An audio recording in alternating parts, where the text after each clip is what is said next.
Welcome back to Pulled Focus with another interview with one of this year's Deep Fried Film Festival entries. This time we are joined by Beck, who has submitted film called XXXX, My Sex Doll. So hi Beck, can you tell us a bit about your filmmaking background? Yes, absolutely. Thank you for having me, and absolutely delighted to be talking about the film with you guys. I made a number of short films. This is one that I made last year, where I felt that something quite concrete was coming through in terms of where I want to be with my filmmaking process. And by concrete, I mean that there was a greater confidence in the way that I went about making the film. And yeah, that sort of, the end result of having made three full short films where, the product might be good, but your process, let's say, as a filmmaker, how much time do you spend doing one thing as opposed to another? That sort of got better last year. So I was very happy with the conclusion of this film, not just in terms of what the film was, but also the work we did, both myself on the writing, directing front, producing front, but importantly also Martina Avogadri, who is the producer of the film and a sex doll. So we're going to show a little clip of the film. What's the matter? You don't like your toast? I love my toast. Well, don't look like it.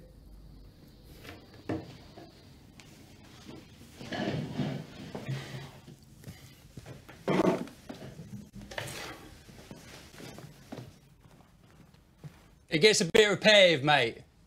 You guys promised an upgrade this year. I know, sir, and we are currently on it.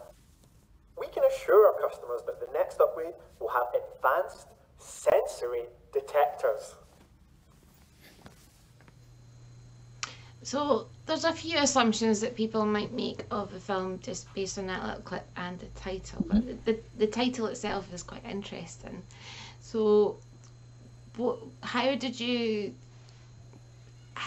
come up with the title, and the kind of the sort of the way of presenting the title without being rude or anything?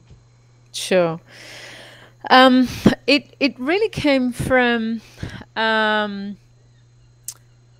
thinking about, this topic of technology, and in this case, a very intelligent piece of technology, an artificially intelligent sex doll. We're sort of in the near future, so she's not fully, let's say, mega AI.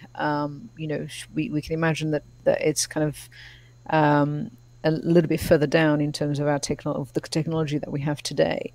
But then I thought about, well, what actually the film started when the idea for the film started when I was watching a clip from, they're called Boston Dynamics, if I'm not mistaken, and they created Spot the dog. I'm not sure if you've seen it, and it's basically an AI, an AI dog.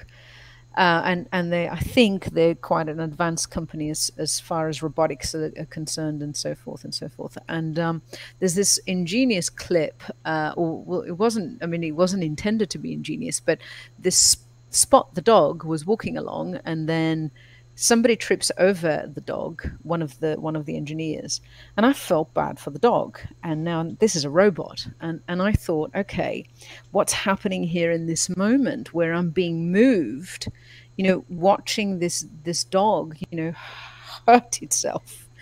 And then I thought about how interesting it is that, so many of our emotions are things that we project onto inanimate objects, or even objects that have some kind of an animation, some kind of a vitality, even if it's an artificially created one.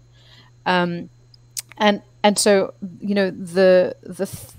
many themes really coming together. But at that time, it was about, well, how could one feel towards a doll, towards a sex doll? One could love it, one could hate it, one could want to kiss it, one could want to abuse it. The XXXX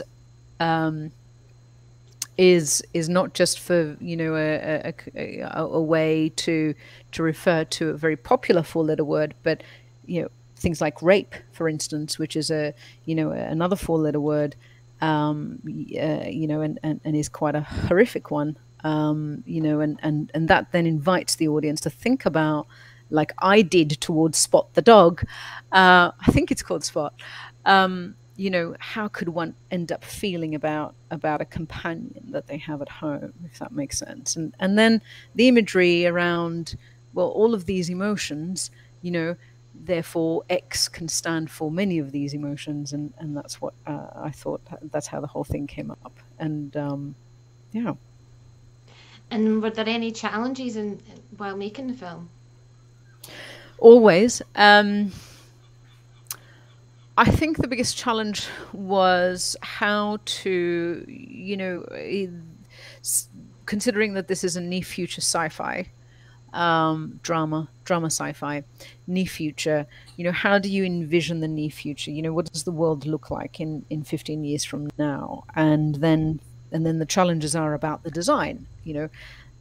Is it still a mobile phone, or are we conversing with each other purely through things implanted on the wall and things like that? So the challenges came from the design, let's say, the production design of the film.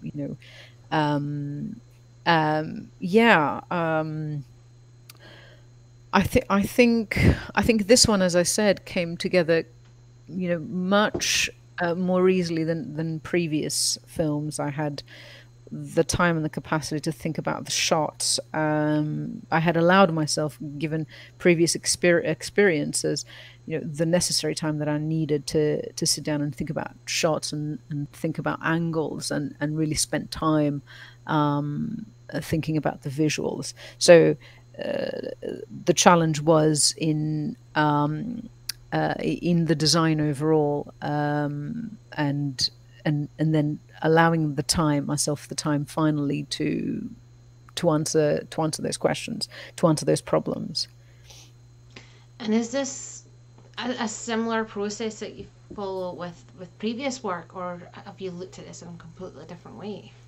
Yeah. So this was the great learning curve between the previous film and this one, was allowing myself that time. Was thinking about how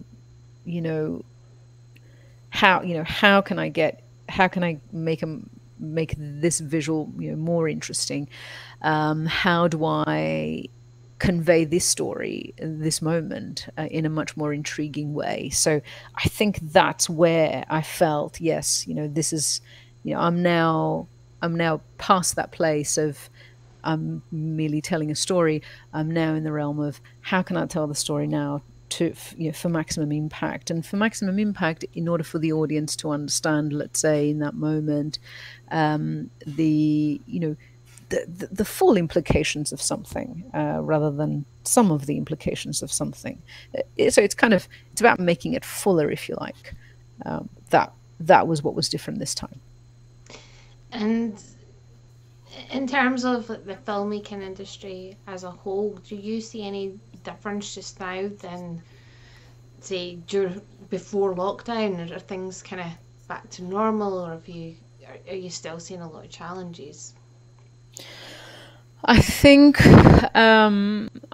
it is a particularly difficult time for independent filmmakers, especially in this country, because we are told, and it seems to be the case. So I just wrapped on my first feature film just 2 weeks ago, and it was very difficult to actually bring crew together.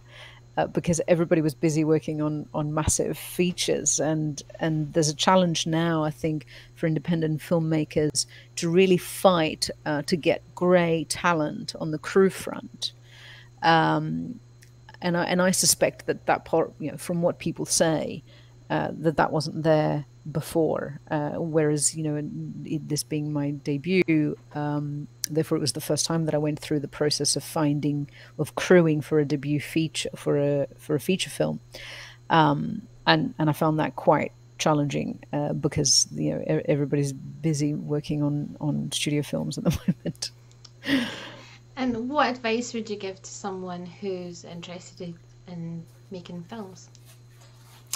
That's a very interesting question. And it's interesting because, one always sees these questions being asked and answered, and being in a position where I have to, where I'm now answering this question, I'm thinking, have I learned everything that I need to learn? Certainly not. So, do you know what I mean? So I'm usually listening to people answering this question, because I need to glean something from the answers. But what I can say is, I guess, to not hold back. I felt that this was something that took a little bit of time and courage, to finally step up and say, that I want to be a filmmaker, and I want to be this kind of filmmaker, and ever since that, it kind of feels difficult to say it, because you then means that you have to do it, right?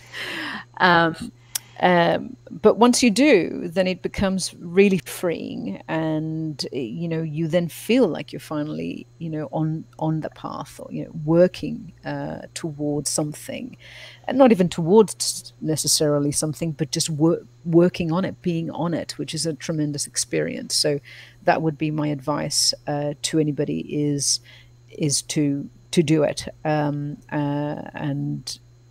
not hold back, and not hold back on their vision. Oh, fabulous. Thank you so much for joining us today, Faye. Thank you very much. It was really great to speak with you. As I said, we're going to have the films on online screenings and in person, so it's audience votes. We may be speaking to you again with your feedback, but thanks Absolutely. so much for today. Thank you. Hope you have a lovely evening. Take care. Cheers. So Bye-bye. Another Peeled Focus. Keep watching, keep tuning in for more updates on the Deep Fried Film Festival, and to watch a screening near you.